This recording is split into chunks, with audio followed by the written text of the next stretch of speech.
Saif Ali Khan case में Mumbai police की आज क्राइम ब्रांच ने दो लोगों को हिरासत में लिया। दोनों संदिग्ध बताए जा रहे हैं, एक को छत्तीसगढ़ के दुर्ग से तो दूसरे को एमपी से, मध्य प्रदेश से।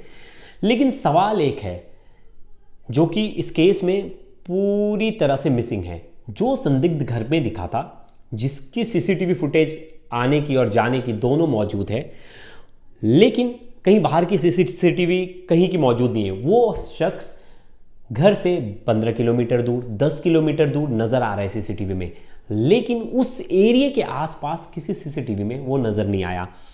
उसे जमीन निकल गई या आसमान खा गया, वो कहाँ गायब हो गया, इसके बारे में पुलिस के पास ना जवाब है ना उनके घर वालों को कुछ पता है सैफ अली खान के।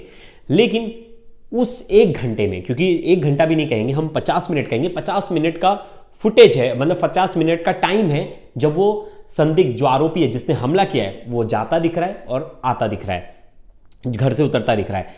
लेकिन उसके बाद का कोई सीसीटीवी है ही नहीं घर के आसपास। मतलब इतना हाई प्रोफाइल पॉश इलाका है, वो आरोपी आया कैसे, गया कैसे, अभी तक उसका कोई सीसीटीवी फुटेज नहीं, कहीं से भी नहीं पता चल रहा है, किसी ने उसे नहीं देखा। और चलता फिरता इलाका है, ऐसा नहीं है कि बहुत ही सुनसान इलाका है। देखिए रात को इतनी जल्दी वहाँ वो मिल गया था, उन्हें रिक्शा वाला मिल गया था, तो ऐसे इलाके में एक भी सीसीटीवी फुटेज में नहीं नजर आया। लेकिन वो संदिग्ध है, अब पुलिस को नजर आ रहा है स्टेशन के पास किसी दुकान में हेडफोन्स लेते हुए, बाकी कहीं नजर नहीं आ रहा। अब एक तरह से कह जाए ये तो बहुत शातिर है। क्यों? क्योंकि पुलिस जो डंप डाटा है वो उस एरिया का निकाली, उस एरिया में कोई नंबर ही नहीं आया किसी अननोन का, क्योंकि उस बिल्डिंग वाले जो रह रहे थे आसपास के उन्हीं का नंबर आ रहा है। तो वो या तो बहुत शातिर था, मोबाइल भी स्विच ऑफ करके गया था, उस पर नजर नहीं आ रहा है। फिर सवाल उठता है कि अब जो पुलिस इन लोगों को पकड़ रही है, संदिग्ध, ये कौन थे जिनको पुलिस हिरासत में ले? आपके पास तस्वीर, पिक्चर क्लियर है, आपने उस लड़के के चेहरे को अच्छे से देख लिया है, कोई भी इजीली पहचान जाएगा।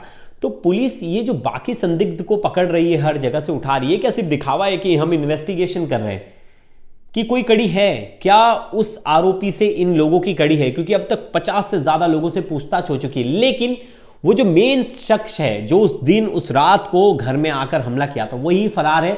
उसके बस आपके हाथ लग रहे हैं, वो है सीसीटीवी फुटेज। 40 से ज्यादा मुंबई पुलिस की टीम लग गई है इसके पीछे, लेकिन अभी तक नहीं पकड़ में आया है। क्या पुलिस कुछ छुपा रही है ऐसा, जो बहुत सारे सवाल खड़ा कर रहा है? पहला सवाल है कि उस आरोपी का कोई सीसीटीवी फुटेज उस इलाके में मौजूद है? अगर कोई आरोपी इतना शातिर है, अगर उसने पहले से रेकी कर रखी है, तभी इतना इजीली वो उस घर में जा सकता है, नहीं तो बहुत मुश्किल है। अगर कोई उसका डुप्लीकेट की बना के, या हम कहते हैं ना आरोपियों के पास एक स्मार्ट की होता है जिससे वो किसी भी किसी भी डोर का दरवाजा खोल सकते हैं, क्या वो दरवाजे से अंदर घुसा या खिड़कियों से पीछे आया, पाइप से चढ़ के आया? इसका कोई जवाब नहीं है, इसकी कोई थ्योरी नहीं है। बस जो मेड है, मेड का बयान है कि मैंने उसे अंदर, बाथरूम की लाइट जली, मैंने उसे देखा और उसके बाद वो अंदर घुसाया, फिर मैंने शोर मचाया। वो जो सैफ अली खान है उनके बच्चों के पास, उनके बच्चों के कमरे के पास गया, सैफ अली खान उठ गए। वहीं अब सैफ अली खान की वाइफ जो करीना कपूर खान है, उनका बयान आया, उन्होंने भी कहा कि सैफ बच्चों को और जो नैनी थी उन्हें सेव करने के लिए उस आरोपी से भिड़ गए, और वो बहुत आक्रामक था, वो चोरी करने आया था, लेकिन उसने कुछ चोरी नहीं किया, वो हमला करके फरार हो गया। मतलब ये चोर बहुत ज्यादा जोखिम उठाता है, घर में पहुंचता है, 1 करोड़ रुपए की मांग करता है नैनी से, लेकिन कुछ भी चोरी नहीं करता, सैफ अली खान पे हमला करता है और फरार हो जाता है। तो क्या उस चोर की मंशा सिर्फ चोरी करनी थी या वजह कुछ और थी, उसका हमला करना था? लेकिन हमले करने के बाद जब सैफ अली खान अपने बच्चे को लेकर हॉस्पिटल जाते हैं, उस समय करीना कपूर अपनी बहन के साथ उनके घर चली जाती हैं। मतलब यहां भी परिस्थितियां बड़ी अनमैच सी लग रही हैं। मतलब आप कोई क्राइम के सिचुएशन को वैसे हम एनालाइज नहीं कर सकते, लेकिन सबसे पहला होता है कि हम पुलिस को कॉल करेंगे, पुलिस को सूचना देंगे, हम पुलिस स्टेशन जाएंगे। अगर हमारे आसपास ऐसा कुछ हमला हुआ है तो हम सबसे पहली चीज तो है अपने आसपास की चीजों को पुलिस को इन्फॉर्म करेंगे।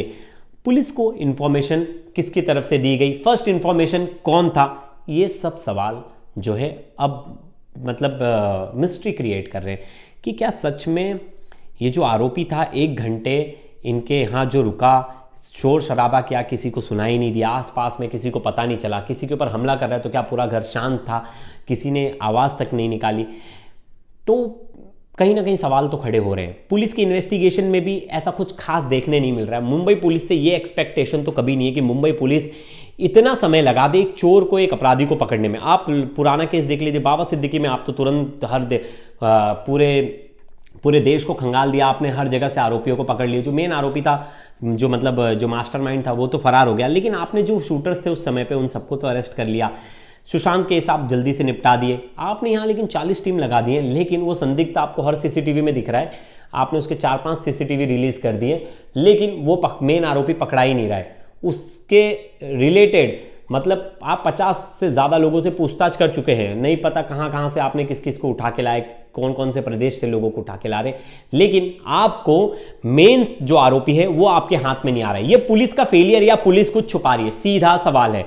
अगर पुलिस कुछ छुपा रही है और कुछ अलग खेल है तो वो निकलकर सामने आना चाहिए, क्योंकि अभी तक इस केस में कुछ भी साफ नजर नहीं आता। अब नजर टिकी है जो है सैफ अली खान के बयान पे। सैफ अली खान अभी खतरे से बाहर है, उनको आईसीयू से नॉर्मल वार्ड में शिफ्ट कर दिया गया है।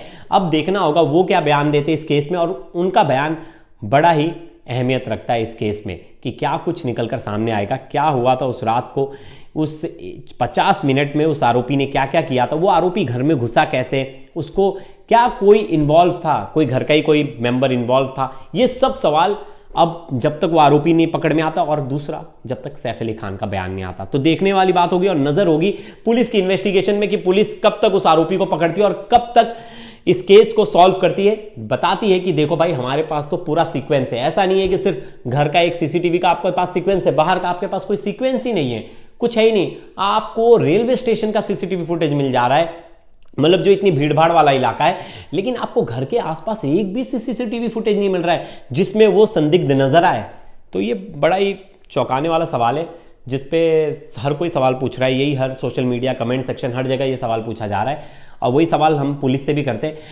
आशा रखते हैं कि पुलिस इन सवालों का जवाब देगी और जल्दी से जल्दी इस केस को सॉल्व करेगी। तब तक के लिए आप क्राइम तक के साथ बने रहिएगा, हर अपडेट हम आप तक लाते रहेंगे, इस केस से जुड़ी हर पहेली, हर कड़ी आप तक हम पहुंचाते रहेंगे। तब तक के लिए नमस्कार दोस्तों।